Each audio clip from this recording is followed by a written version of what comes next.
This past month, I've tried a couple of different strategies for the social media accounts that I manage for various companies. And the conclusion that I've come to is that Instagram is not as strong of a marketing tool as it used to be. And I think for most businesses, it's not even going to be close to the best tool that you can use. Let's talk about it.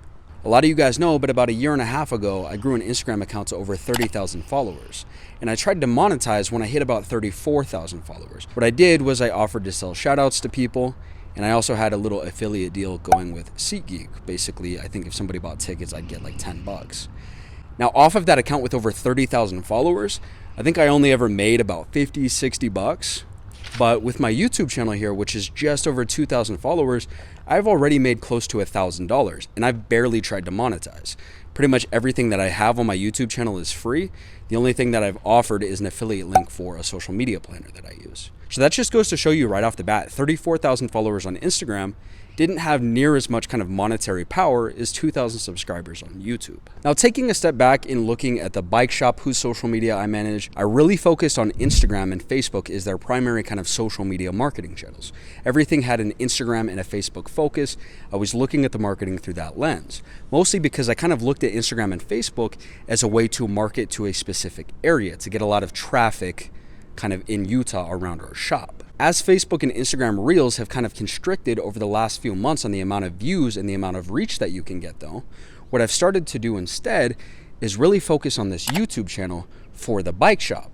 Now, this YouTube channel I've only been taking serious for about 3 weeks, but already it's got so much more engagement than I expected. One of the big frustrations that I've really had in my job over the past few months is that I like to grade myself and turn in a report every month basically showing how many impressions, how many people we're getting in front of each month.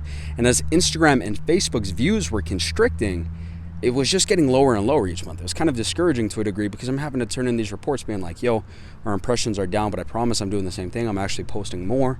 But these platforms, their algorithms are just not rewarding me the same as they used to. That's a hard conversation to have with a boss. But what I realized is, I have a personal YouTube channel, and I know that when I post a video, it can get views for 5 years after. The algorithm doesn't just kill the video 3 days after you've posted it, like it does with Instagram or Facebook a lot of times, right?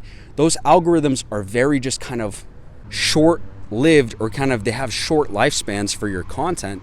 Whereas with YouTube, I know if I post a video and it's good, it'll probably still be pulling in views in 12 months. So what I started doing over the last 3 weeks is really focusing on YouTube going, over time, this is gonna amount to give me way more impressions, way more engagement, because it has exponential growth factor. It's not just I'm posting and 3 days later it's gonna drop off and not be seen by the algorithm. And I'll tell you guys what, as I've really started to post more YouTube videos for this bike shop, it really hasn't taken too much more time. Like, yes, a video does take more time to make than like an Instagram image post.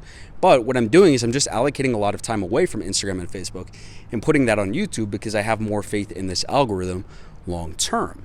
And what I've seen is already a lot of these videos are getting tons of views, like really good views early on, just because with this channel, I've been trying to get the content as good as possible, as fast as possible. And the content strategy that I've used on this company's YouTube channel is pretty much the same as what I was doing with our Instagram and Facebook anyways. It's really just trying to provide value to our audience and figure out, okay, what questions might these guys have? How can we help them? How can we actually make their life better? A lot of what it is like bike reviews or talking about different components that'll save you time, save you headaches.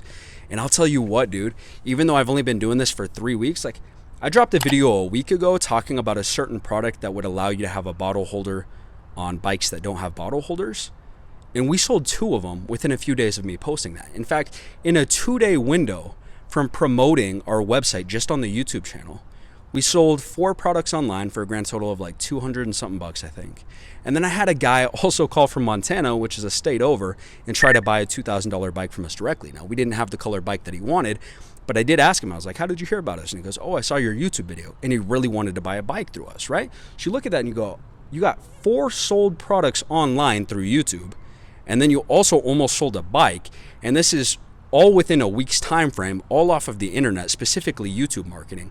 We were having way bigger numbers on Instagram than I'm having on this company's YouTube channel, and we were getting nowhere near the amount of calls in business that we're getting right now. Early on, there were points where we were getting in front of over 120,000 people a month between our Facebook, Instagram, Twitter, LinkedIn, and TikTok. And even between all of that, right?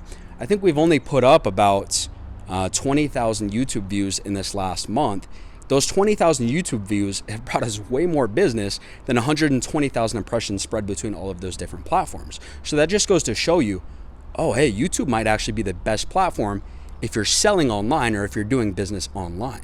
And it really does make sense if you think about it. I mean, YouTube is probably the second biggest search engine in the world, maybe third, right?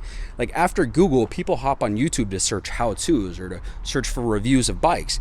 It's just kind of the place that people go when they're looking to buy something, but they want more information. Whereas you think about what is Instagram, what is Facebook, you're kind of trying to find your customer, but your customer is not necessarily trying to find you, right? Like if I post a bike review, somebody's going to search that on YouTube. If I post it on our Facebook, it's probably not going to apply to 90% of our audience. I'm just hoping that I get it in front of the guy who happens to want to know about that bike in a review, right? So on YouTube, your customers or your ideal customers are a lot more primed to buy because it's a search engine.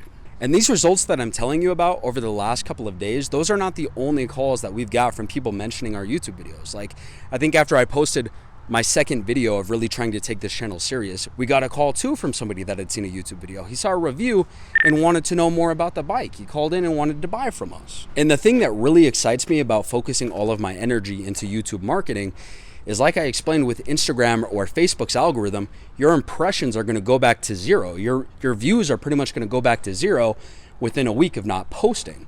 On YouTube, I could stop posting and our bike shop is still going to be getting views for months, potentially years, right?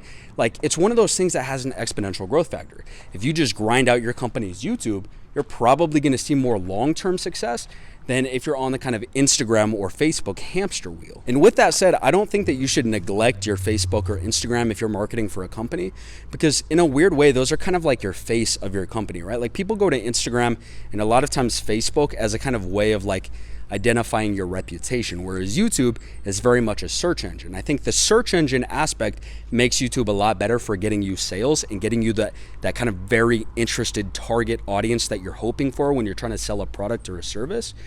And so I think it makes YouTube the best social media platform for trying to sell products online or over the phone if you're kind of shipping products.